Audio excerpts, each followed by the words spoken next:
Are you leaving thousands of dollars on the table just because you're single?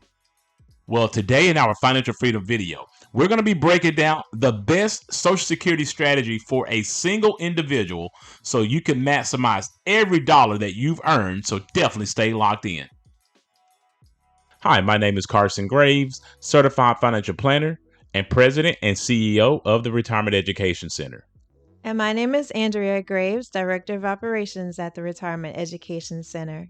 For additional concepts on how to maximize your retirement, please subscribe to our YouTube channel and hit the notification bell to be notified when we upload new videos. We want to welcome you back to our channel. So Carson, when it comes to filing for Social Security, it's not just to grab it at 62 and just hope for the best, right? Well, you know what? It shouldn't be, Andrew, but unfortunately, some people do absolutely take it as such. But in many cases, what we've found is that when you're talking about filing for Social Security at the wrong time, it can cost people literally tens and even hundreds of thousands of dollars in lifetime benefits. And so it's definitely not a choice that you just want to take and just wing it, Andrea. So, Carson, today I know that you're just providing strategies for single individuals, but you will be providing another video for married couples. So, my next question today is that if this could be a six-figure decision, why do most people feel that they can just file for Social Security at any age? I'm telling you, that is a very good question. I would say it's the $100,000 question, Andrew, because it's clearly not about, people just filing for Social Security at any age. When it comes to Social Security, Andrew, you have to think about it like an individual who was playing a chess game. If you end up moving your queen too early, you can end up exposing your board and compromising your entire game. And it's absolutely the same with Social Security, Andrea. You do not want to file for those benefits too early and end up sacrificing years of higher payments. But just like in chess, Andrea, if you actually plan your move properly, you can literally control the entire game. So in today's financial freedom video, we're going to be talking about the smartest strategies that you can do as a single person when it comes to your Social Security benefits. And we're going to help you to understand how to maximize those benefits. We're going to also help you to understand how to avoid these common traps that many people get locked into. And we're going to make sure that you understand how to make every year that you paid into Social Security count. And you're going to want to make sure that you do stick around to the end for the moral of this video, because we're going to help summarize why this could be so important to you if you are a single individual and looking to file for your benefits. Now, before we transition over to our educational slides, there are always two rules to retirement income that we like to give you. And Andrew, what are those two rules? Well, rule number one is to never run out of money, and rule number two is to never forget rule number one. So now let's go ahead and jump into our lesson for today and talk about some of the best filing strategies that you can do as a single individual when it comes to filing for your Social Security benefits. So now let's go ahead and dive into how you might consider maximizing your Social Security benefits if you are a single retiree. Now, before we start talking about anything about strategy, it's always important for me to cover the basics when it comes to Social Security. It's good for you to understand that when it comes to your Social Security benefits, it's based on your highest 35 years of earnings. Also, it's important for you to understand when you can start claiming those benefits. You can claim them as early as age 62, not anytime sooner, or you can delay those benefits to age 70. One of the things to make note of is that if you do claim those benefits early, you will have a permanent reduction in those benefits, and that reduction could cause your benefits to be up to 30% less than what you could normally get at your full retirement age. Now, if you do wait beyond your full retirement age, your benefits from Social Security will grow by 8% per year through what is known as delayed retirement credits up until the age of 70. After the age of 70, your benefits will no longer continue to get that 8% delayed retirement credit. So it would certainly be wise at that point to definitely start those benefits at that time. So now let's go ahead and start talking about strategy. When does it make sense for someone perhaps to file those benefits at age 62? Because although getting the highest benefit at 70 could be optimal, it may not be the best ideal depending on your situation. So, one of the things that we evaluate for our clients is that if they have major health issues and you are a single individual and you have a lower life expectancy, then you might want to consider taking those benefits early to get the most out of your Social Security. Another thing that we advise people on is that if you have a severe financial need, meaning that you really can't get by on what your income is and you need money right away, and you don't have any other retirement savings, filing for your Social Security benefits may be your best option. The third thing is that you may have wanted to delay your Social Security benefits, but you were laid off unexpectedly, and we're seeing that a lot now. But if you're out of work again and you're struggling financially, claiming your benefits early, we're saying age 62, but this can be anything before your full retirement age. It can certainly help bridge that gap if you were laid off unexpectedly. Now, if you fall into a category to where you were laid off and you had to start those benefits early, but it was not your intentions to do so, here's a pro tip that I do want to share with you. There is a 1-year do-over rule that Social Security has in place where you can reset those benefits. Here's how it actually works. You have 12 months from the date that you first started receiving your benefits to withdraw your application.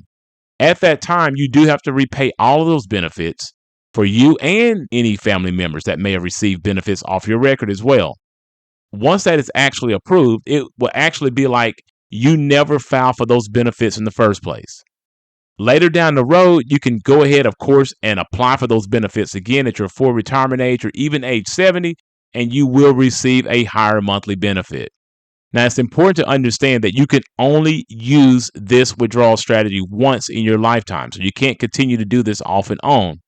Now, after 12 months have passed, this option will completely be gone away, and your only other tool for suspending your benefits will be at your full retirement age. So strategy number 3 that a single retiree have to consider is waiting to your full retirement age. This particular option, in my opinion, is considered the safe choice, and a lot of people do choose this. The person who is considering this option is someone who perhaps want to continue to work without actually having penalties on their Social Security benefits. Because if you decide to take your benefits before your full retirement age, the Social Security Administration will withhold $1 for every $2 that you make over what is known as the Social Security earnings limit. So you always have to be aware that if you are going to take Social Security and you're still working, you don't make too much money to where they withhold all of your benefits.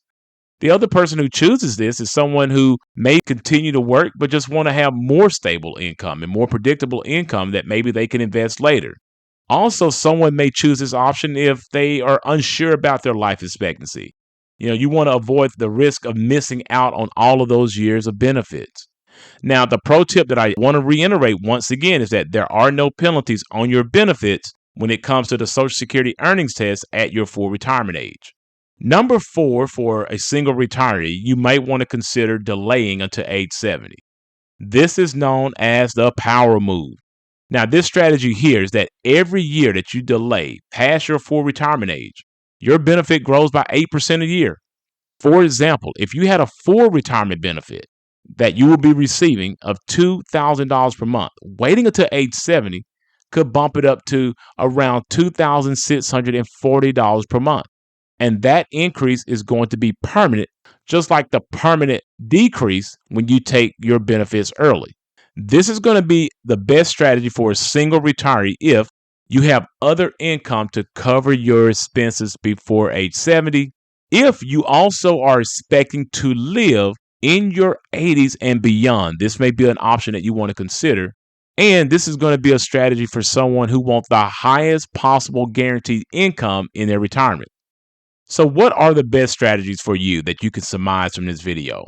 Well, here's some things that I want to point out. If you need income now or have any health concerns, you might want to claim those benefits early, perhaps between the ages of 62 to 65. If you want to have balance and flexibility and you don't want to be hit with a Social Security earnings limit, then you might want to consider waiting to your full retirement age, anywhere between age 66 and 67, depending on when you were born. But if you want to maximize your benefits and you expect to have a long life, delaying those benefits up to age 70 might be the best move for you. And here's my final tip that I want to leave with you today. If you are someone and you have questions about any of these strategies that may be best for you, you want to consider speaking with a certified financial planner who is well educated in this particular area. All right, Carson, so what's the moral of this video? Well, the moral of this video, Andrea, is that when it comes to Social Security, the difference between you surviving your retirement versus thriving in your retirement often comes down to one simple thing, and that is strategy. Filing at the wrong time, if you are a single individual, could mean that you could be leaving potentially tens and even hundreds of thousands of dollars on the table. But with the right guidance and a well-timed plan, you could literally turn what looks like a modest benefit into a powerful foundation for your financial freedom. And we would like to hear from you in the comment section below. Let us know, what age are you thinking about filing for your Social Security benefits, and let us know why. And of course, make sure you tune into next week's video where we're going to be talking about some of the best filing strategies for a married couple. And as always, when it comes to these types of matters, make sure you speak with a certified financial planner in your area. After this video, please check out our other videos that will give you tips on how to maximize your retirement. And if you like this video, please give it a thumbs up, subscribe to our YouTube channel, and share it with a friend. Thanks for watching, and remember, if you have questions, we have answers. Please note that these videos are created for educational purposes only, and that you should always seek out your own financial advisor, your own tax advisor, and your own attorney regarding your personal situation. Also, if you are looking for an independent fiduciary advisor to help you with these types of complex financial matters, we highly recommend that you utilize the links in our description below and go ahead and schedule a 1-hour free consultation with us today.